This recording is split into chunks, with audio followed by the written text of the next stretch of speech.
ایام فاطمیہ چل رہے ہیں اور ایک سوال جو آج بھی ہر مومن کے دل میں دھڑکتا ہے کہ دفتر رسول صلی اللہ علیہ وآلہ وسلم کی قبر مبارک پر نہ کوئی گنبد ہے اور نہ کوئی روزہ، بس ایک چھوٹا سا پتھر ہے جو صدیوں سے مظلومیت کی گواہی دے رہا ہے۔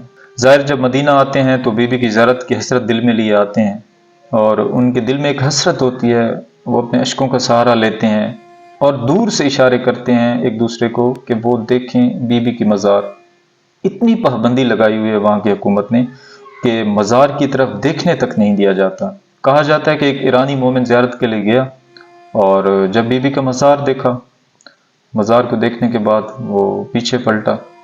جب پیچھے مڑ کے دیکھا اس نے تو نبی کریم صلی اللہ علیہ وآلہ وسلم کا روزہ نظر آیا۔ تو اس مومن کے آنسو نہ تھم سکے اور روتے ہوئے کہا کہ یا رسول اللہ، کاش تیری زہرا بھی ایران آ جاتی، ہم اپنی بیٹیوں کا زیور بیچ کر آپ کی بیٹی کا روزہ تعمیر کرواتے۔ تو میرا ویڈیو بنانے کا مقصد یہ ہے کہ آج بھی بی بی کے مزار پر غربت ہے، اور زائرین جو جاتے ہیں یہاں سے زیارت کرنے کے لیے انہیں دیکھنے کی اجازت بھی نہیں ہے۔ وقت بدل گیا ہے، حالات بدل گئے ہیں، لیکن بی بی پاک فاطمہ الزہرا السلام اللہ علیہا کی مزار مبارک آج بھی نہیں بدلی۔ آج بھی وہ امت کو یاد دلاتی ہے کہ ظاہری گنبد تو نہیں ہے لیکن دلوں میں بسنے والا درد ہے جو ہمیشہ رہے گا۔